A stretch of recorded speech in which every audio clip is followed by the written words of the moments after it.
Eh bien bonjour à tous, voilà je vous souhaite la bienvenue sur ce petit exercice sur le stockage en réseau SAN. Donc je vous propose de regarder un petit peu ce qu'on peut faire comme exercice pour s'entraîner à la maison sans matériel spécifique. Donc vous allez voir ce qu'est un réseau SAN. En fait un réseau SAN il va vous permettre de balancer un disque dur au travers du réseau.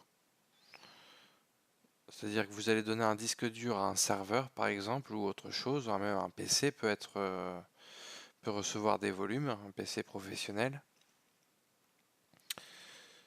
ou du Linux, bien évidemment. Donc nous, on va faire ça sous Linux. Donc je vais même rajouter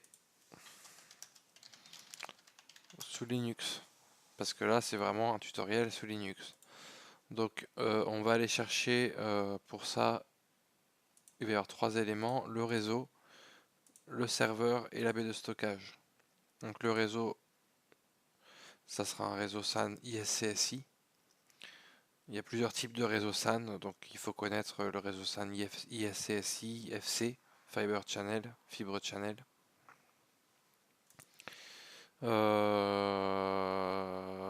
Et au niveau de la baie de stockage, ça sera une baie de stockage sous la forme d'une machine virtuelle sur laquelle on aura donné un volume qu'on partagera au travers du réseau ISCSI sur le serveur. Donc ça va être assez rapide, c'est simplement pour vous montrer le concept du SAN et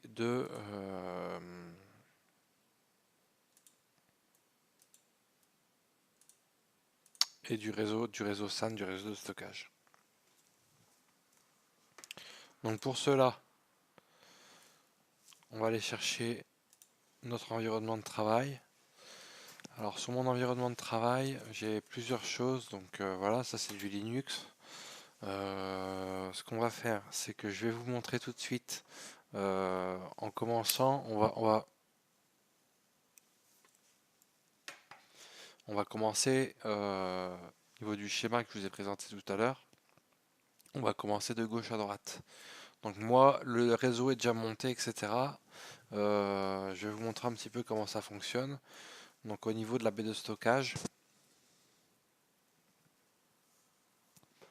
puisqu'en plus cette baie de stockage là, elle est graphique. Donc en fait dans la baie de stockage, on va tailler un volume qu'on va présenter à un serveur plus tard. Donc vous voyez bien que le volume il est vert au départ, qui transite sur le réseau et qu'ensuite il devient au serveur.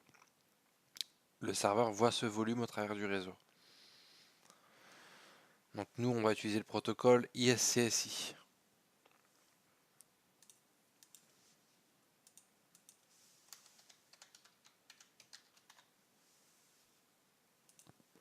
Alors dans le temps vous aviez les vieux bus SCSI.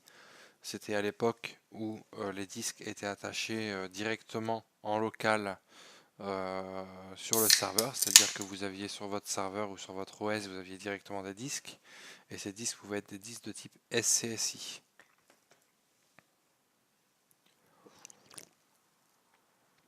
Là on parle de ISCSI, donc on passe par le réseau pour proposer des volumes au serveur en provenance souvent d'une baie de stockage ou du moins d'un target. On va voir ce qu'est un target plus tard. Donc lui clairement, on va déjà pouvoir le noter ici. Lui il est target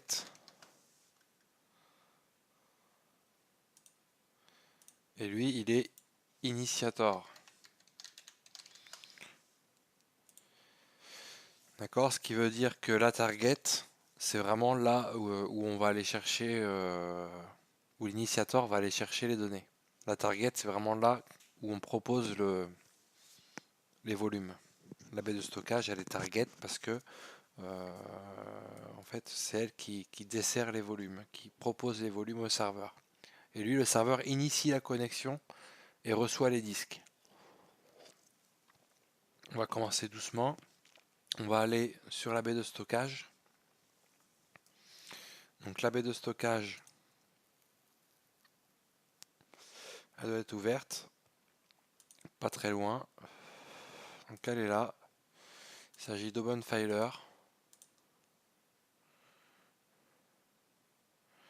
Donc alors forcément ça fonctionnera pas comme ça parce qu'il va falloir aller chercher la nouvelle adresse IP de la machine qui émule la baie de stockage.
Alors là je galère un tout petit peu, simplement il faut aller chercher ici.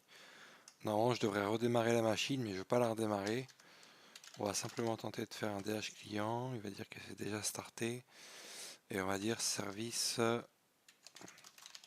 network restart.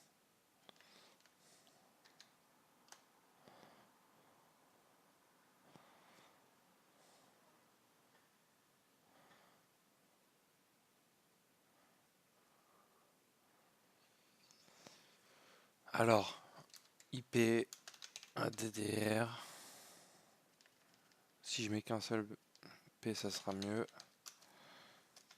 Pipe mort. Alors visiblement il nous a pas pris. C'est pas bien grave parce que j'ai le PC sous les yeux. Faut juste pas le faire planter en le portant parce que il peut être capricieux parfois celui-là. Donc IPADDR.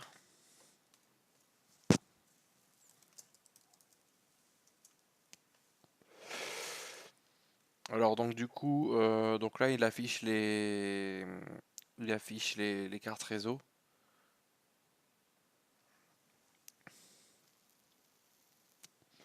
Donc on a 4 cartes réseau Ethernet. Une carte réseau ETH0, ETH1, ETH2, ETH3. Alors je vous explique pas pourquoi dans le détail elles sont liées.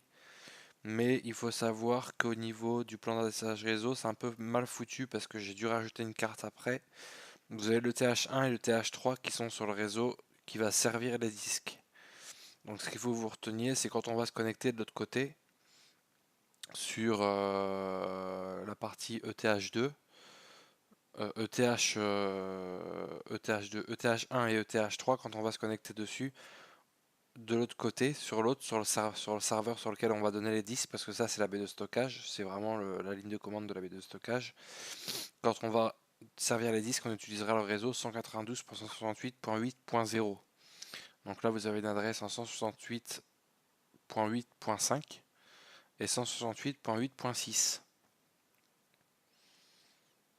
Donc c'est sur ces disques là que les disques sont servis.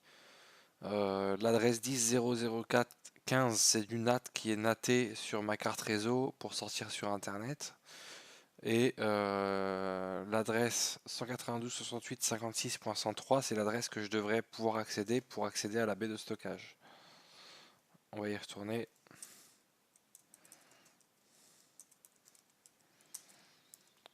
.168. J'ai pas retenu. Oula, ça c'est personnel. Donc 192.168.56.103.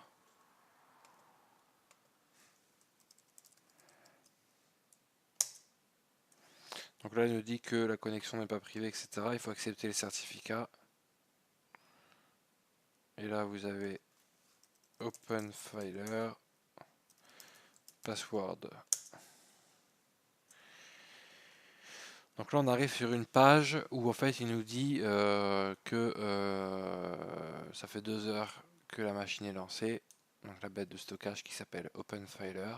Vous pouvez aller télécharger dessus sur internet, vous pouvez aller télécharger l'image ISO d'OpenFiler et installer OpenFiler sur votre PC sous la forme d'une machine virtuelle. Donc vous avez plusieurs choses. Vous avez au niveau du système, normalement, on devrait retrouver la configuration du système. Donc là, vous avez la configuration IP du système. Et c'est tout ce que vous avez là-dessus. Au niveau des volumes, parce que je pense que c'est là-dessus qu'on va pouvoir voir les disques. Donc vous avez différentes choses. Alors peut-être qu'au niveau du système, il y a plus d'options sur la droite. Voilà, oui, il y a des options sur la droite. Donc là, qu'est-ce qu'on peut voir? Shutdown reboot, les options d'alimentation, les options de temps, l'update, et c'est tout ce qu'il y a. Donc ça ne nous intéresse pas. On va aller voir les physical volumes. Donc les physical volumes, eux, ils sont mappés. On va y aller avec Putty.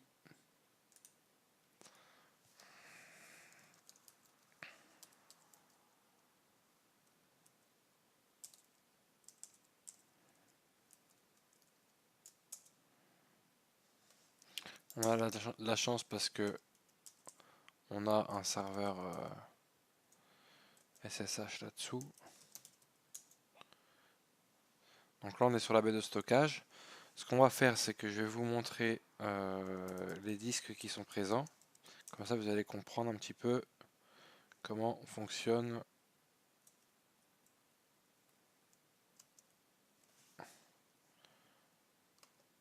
ce serveur, cette baie de stockage.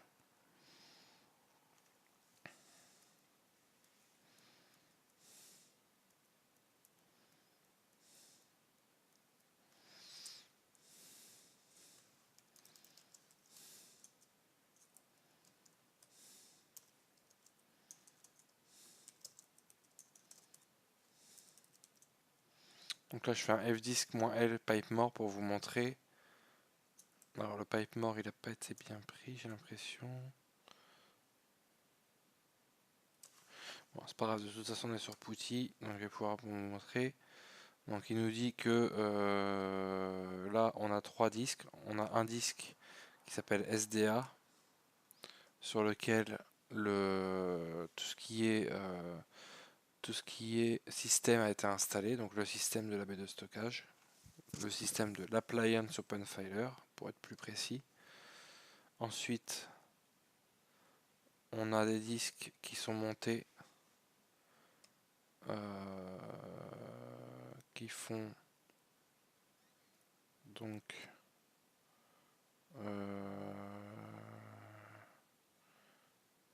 à peu près 1 giga. Alors si je dis pas de bêtises, c'est ce que j'ai dû configurer côté machine. Donc on va aller vérifier ça. Hop.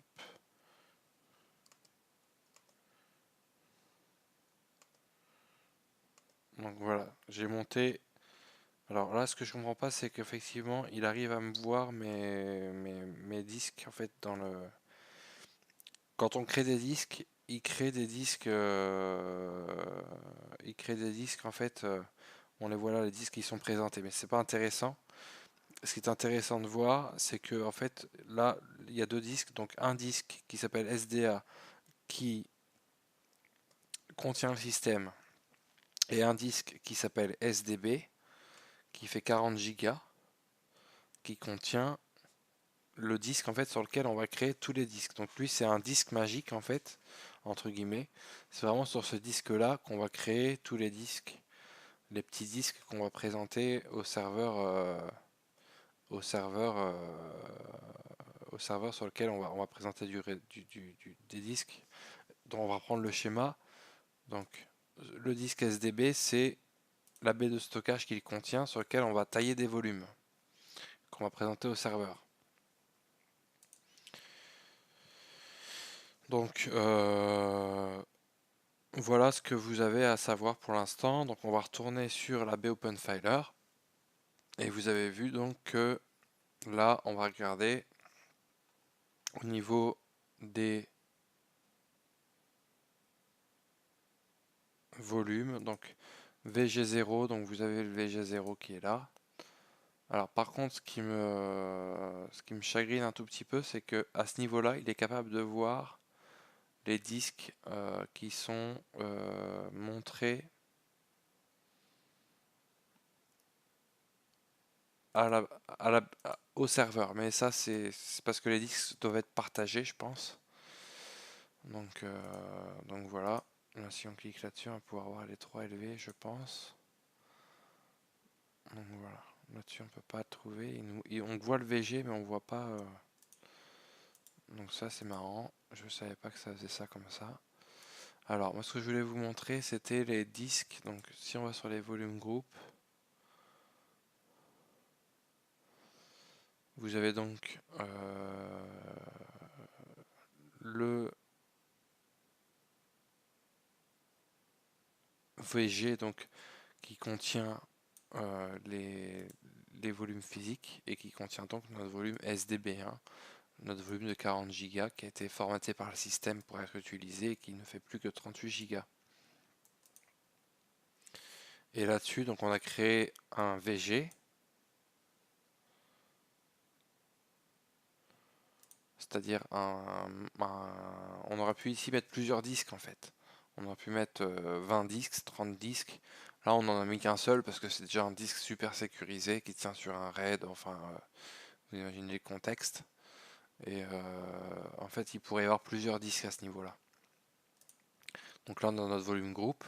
Et sur notre volume group, on a taillé des disques bien précis. On a dit le disque 1, le disque 2 et le disque 3. 3 disques de 1024 MB, donc 1 Go, et le file system ISCSI. Type. Faut pas mettre de file system, en fait, le ISCSI c'est directement en mode bloc. Donc là, on voit que ce disque-là, par exemple, je pourrais très bien l'augmenter. Donc là, les 3 disques qu'on voyait tout à l'heure, c'est les 3 disques qu'on a présentés au serveur. Les 3 disques qui sont ici. Donc on a le premier disque, le deuxième disque et le troisième disque.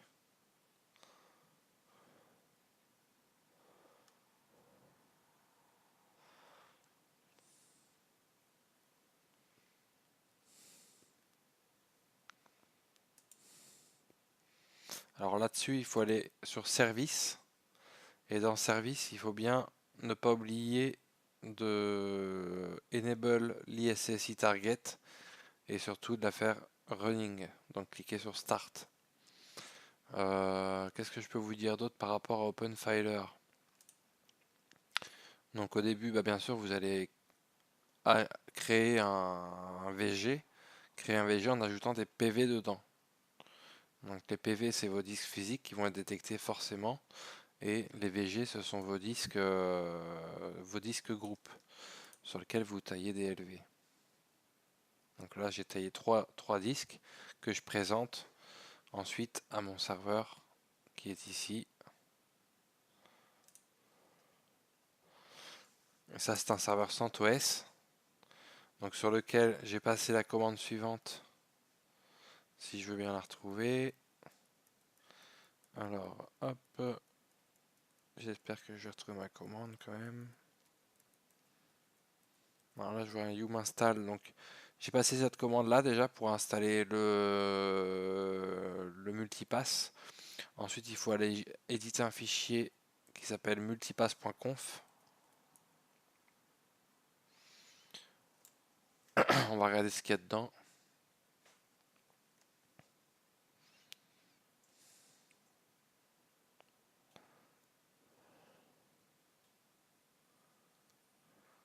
Alors, le refresh est très très long. Dedans, donc, on a une configuration par défaut qui dit que ça fait du failover et qui dit que il utilise les friendly names, donc les raccourcis, les noms par, euh, par nom, non friendly, donc par hostname, si je ne me trompe pas. Et voilà, donc ça c'est la configuration à peu près du multipass. Alors multipass en fait c'est parce que si vous voulez, je vous ai montré tout à l'heure qu'on a deux cartes réseau sur notre machine OPF.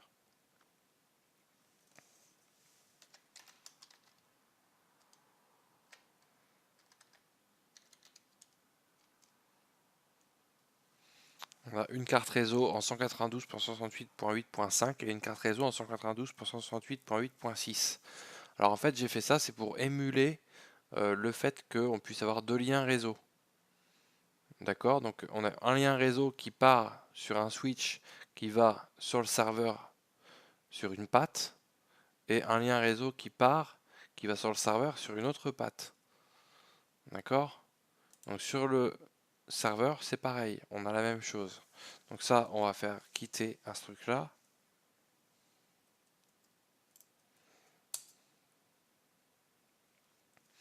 Et vous allez voir que sur le serveur, on a à peu près sensiblement la même chose, puisqu'on a normalement deux, ou alors une seule carte, mais du moins on déclare deux fois.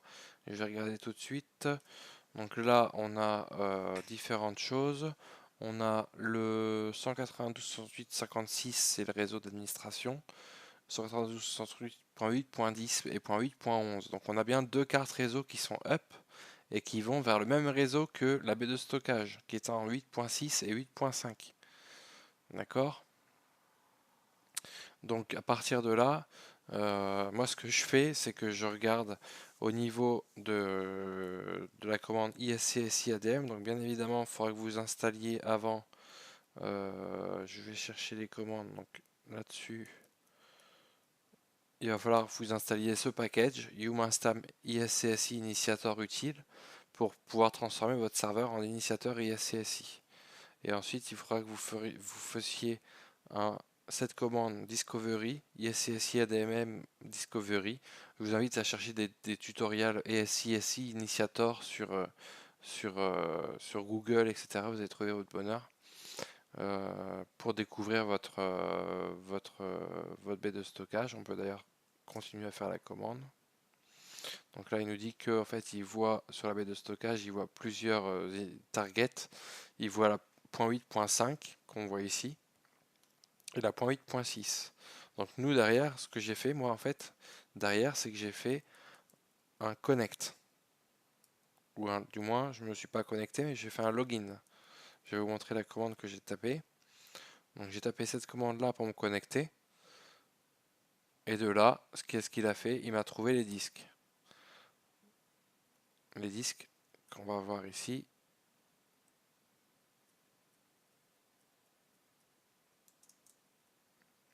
Il m'a trouvé tous ces disques.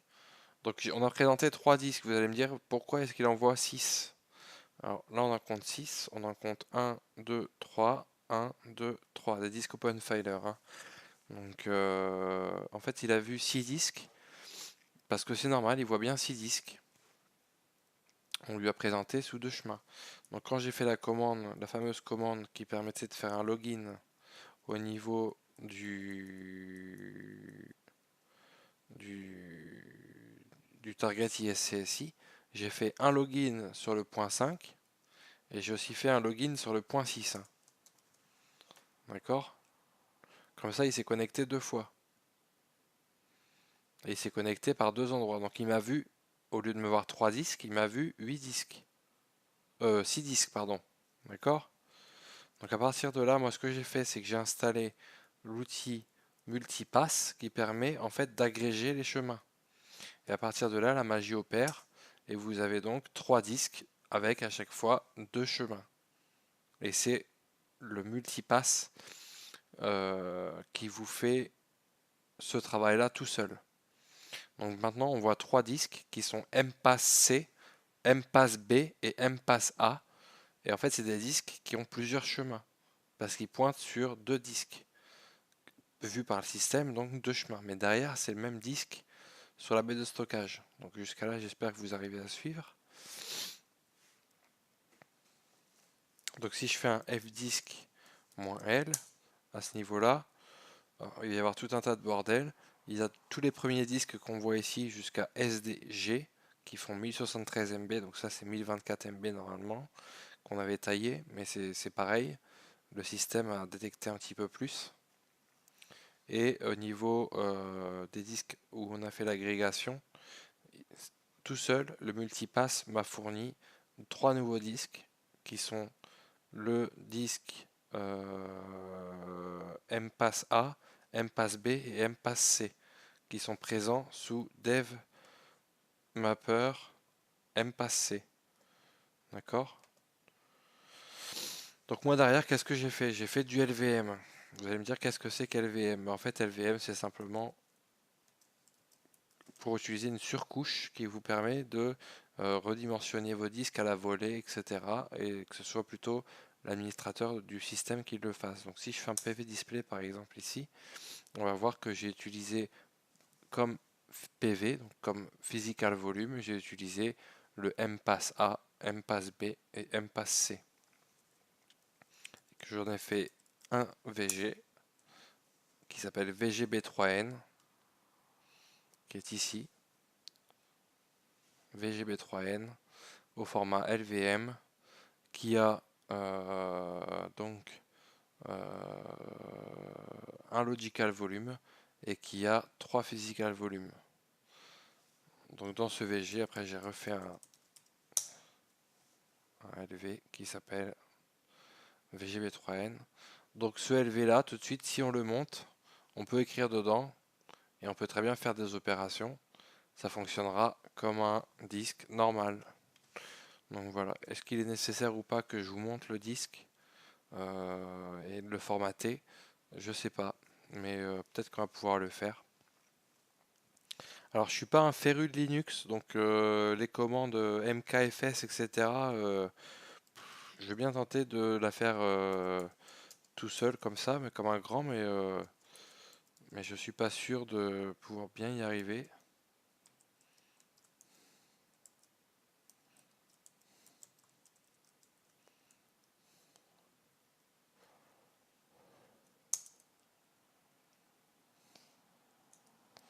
Alors voilà, je me suis déjà planté.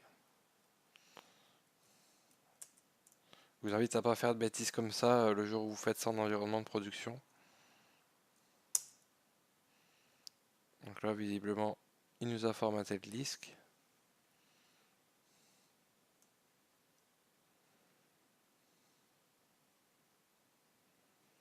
Et ensuite, on peut faire un mount.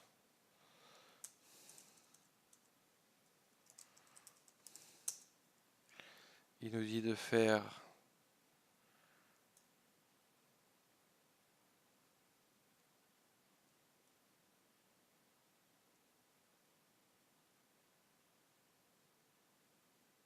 alors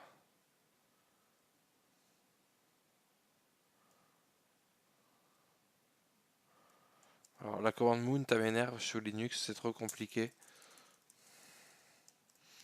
Je dirais ouais, il est pas si terrible que ça et tout. Il nous montre pas les bons trucs et tout, mais moi j'ai bien d'autres à faire que de penser à Linux, hein. Je suis désolé, mais... Alors, regardez, j'avais un petit peu des petites commandes qui traînaient par ici. Donc, monter le système de fichiers. On va y aller, hein. Alors, ce qu'on va faire, c'est qu'on va créer, on va le monter sous /root directement parce on est des fous. Donc, on va créer un dossier sous /root, cd mount, et puis le LV, comment on l'a appelé? Underscore B3N LV001. Je suis bête. Voilà. Et là maintenant on va aller mounter notre bazar là. Donc normalement c'est sous /dev. On avait le voilà /dev /vgb3n /b3n lv001 /root / On a dit qu'on allait monter dans slash route et slash mount. Voilà, il est grand, il arrive tout seul, c'est magique. Et voici, messieurs, dames. Donc ensuite, ls, si je vais dans mount et que je fais un vi coucou.txt,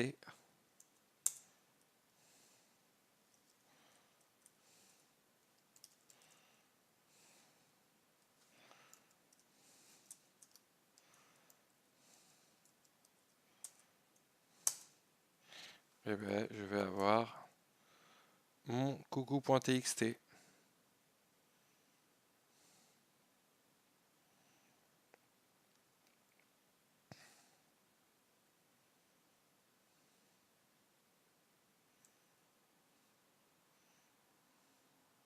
Donc j'arrive à écrire sur le disque.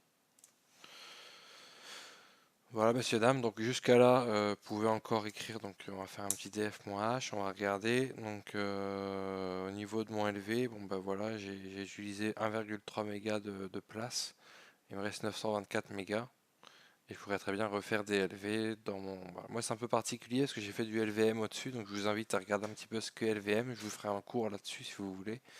Bon, en tout cas, le disque en réseau SAN, les disques en réseau SAN sont bien arrivés de l'autre côté, ont bien été vus par la target. Et on a bien notre réseau SAN ISCSI. N'hésitez pas à mettre des commentaires si vous voulez plus d'informations. Je pourrais vous aider. Voilà, à bientôt.